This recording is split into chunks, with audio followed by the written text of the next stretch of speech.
बहरहाल हमारे समाज में कुछ कुरीतियां हैं जो बरसों से चली आ रही हैं। आज़ादी भी हमें उनसे आज़ाद नहीं करा पाई है।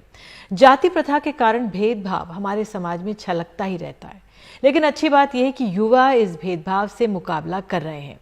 अब यूपी से एक खबर आई है। यहाँ के बुंदेलखंड में महोबा के एक अनुसूचित जाति के युवक ने थाने में तहरीर दी है कि आज़ादी के 74 साल में कभी उनके गांव में अनुसूचित जाति के किसी दूल्हे को घोड़ी पर नहीं बैठने दिया गया।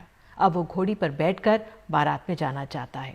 जब वो घोड़ी पर बैठे तो पुलिस उसे सुरक्षा दे। दबंगों ने बारात पर हमले की धमकी दी हुई है, तो अब पुलिस ने सुरक्षा का भरोसा दिया है।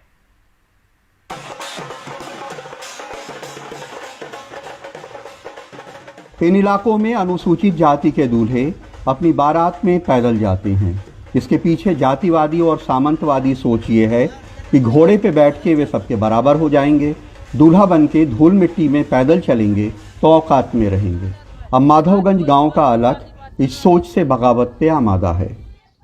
मैं पुरानी परंपराओं को नहीं मानूंगा, क्योंकि हमारा देश भारत बाबा साहब के संविधान से चल रहा है। उस संविधान में सबको समानता का अधिकार दिया गया है, और जब अन्य समाज घोड़ी से बारात निकाल सकते हैं तो हम क्यों नहीं निकालेंगे।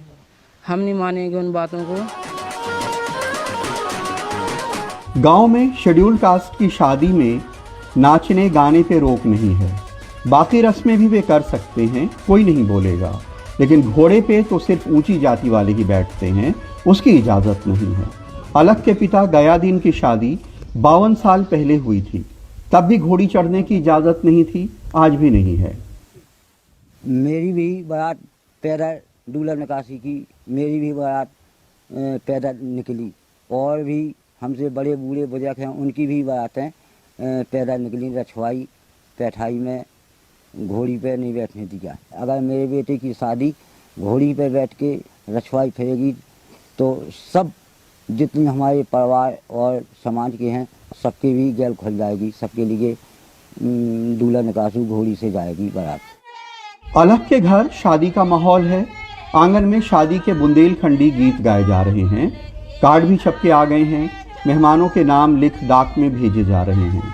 अपनी हैसियत के मुताबिक शादी का जोड़ा जामा भी बनवाया है, उसकी माँ हमें दिखाती हैं। लेकिन एक अनजाने खौफ से अलग शादी के माहौल में भी फूट फूट के रोता है।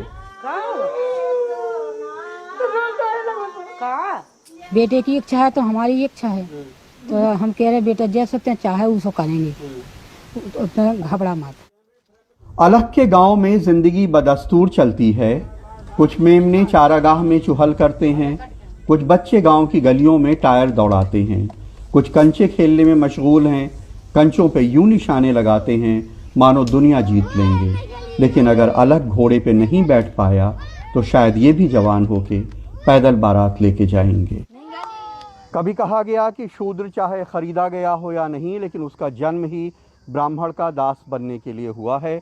कभी उसके जिस्म के पिछले हिस्से पे झाड़ू बांध दी गई ताकि चलते हुए उसके अशुद्ध पैरों के निशान मिट जाएं, और कभी उसकी औरतों के जिस्म के ऊपरी हिस्से को ढकने पे टैक्स लगा दिया गया।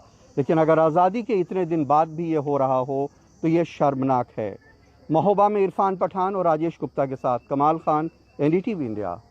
और हमारे साथ हमारे वरिष्ठ सहयोगी कमाल खान मौजूद है। कमाल, जो है अलग राम है, ज्ञान और उम्मीद की अलग जगहें, यही उम्मीद की जा सकती है, लेकिन वाकई में आज़ादी के इतने बरसों बाद अगर इनको पुलिस थाने में जाकर एक अर्जी देनी पड़ रही है, तहरीर देनी पड़ रही है, तो जो हमारे समाज में कुरीति है वो बार बार हमारे सामने लाके खड़ी कर देती है। पुलिस ने जो आश्वासन दिया उस पर कितना भरोसा किया जाए? देखिए, ऐसा उन्होंने थाने में भी तहरीर दी है, उन्होंने एसपी को भी तहरीर दी है।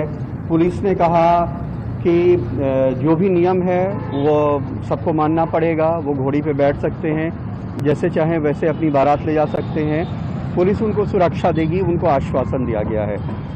उन्होंने अपनी फेसबुक पे भी एक पोस्ट लिखी है जिसमें कहा है कि कोई राजनीतिक दल क्या ऐसा है कि जो मुझे घोड़ी पे बैठने के लिए सुरक्षा दिला सकता है।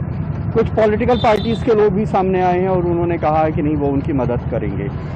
लेकिन बात ये नहीं है कि कोई पॉलिटिकल पार्टी का आदमी कह रहा है या कोई पुलिस कह रही है, लेकिन अगर किसी शख्स को आज़ादी के 74 साल बाद कुछ लोग कहें कि तुम्हारी जात छोटी है, तुम छोटी जाति के हो इसलिए तुम घोड़ी के ऊपर नहीं बैठ सकते, तो ये बहुत शर्मनाक है।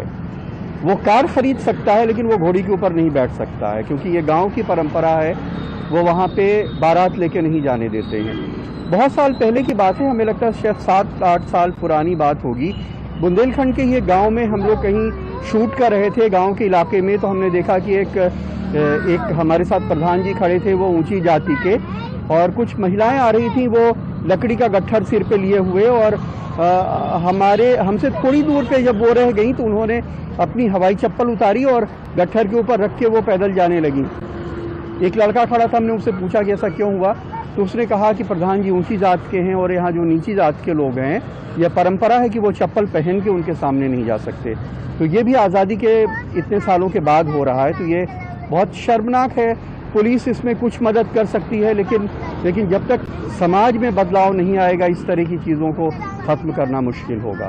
बिल्कुल कमाल, यही इस कुरीति को समाप्त करना है। और आपने जब ये रिपोर्ट दिखाई, हमारी कोशिश यही है कि बार बार लोगों के सामने रखें, लेकिन इसमें समाज का तो रोल रहता ही। और आपने अपने रिपोर्ट के अंत में एक आखिरी लाइन में कहा कि अगर अलखराम घोड़ी पर नहीं चढ़ेगा तो जो और छोटे बच्चे वो आगे के लिए चुप हो जाएंगे। लेकिन पुलिस का इसमें दायित्व बनता है और वो साथ खड़ी होनी चाहिए। उस लिहाज से जो वहाँ पे प्रशासन का महकमा है, उसका रुख क्या है? नहीं, देखिए, ऐसा है कि जब ये जो परंपरा है ये चलती रहती है, वो भी समझते हैं कि हमारी किस्मत में यही है, हमें ऐसे ही जाना है। लेकिन कहीं कहीं जब ये मुद्दा उठ जाता है, जैसे 1-2 साल पहले एटा में एक शख्स जो है वो उसे हाई कोर्ट जाना पड़ा क्योंकि उसकी कोई मदद नहीं कर रहा था।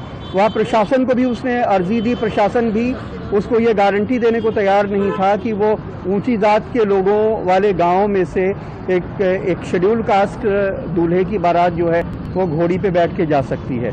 जब प्रशासन ने मदद नहीं की तो उसे हाई कोर्ट जाना पड़ा, वहाँ मदद ली। अभी अलीगढ़ में भी इस तरह का एक वाक़या हो चुका है, जो कुछ ऊंची कास्ट के मुस्लिम लोगों ने वहाँ किसी दलित की बारात नहीं निकलने दी, वहाँ पे ये हादसा हुआ। तो ये जो फ्यूडल माइंडसेट है और जो एक जातिवादी माइंडसेट है और जो एक सामंतवादी माइंडसेट है इंसान को छोटा समझने का, वो बहुत सारे तमाम धर्मों में और तमाम लोगों के अंदर मिलता है।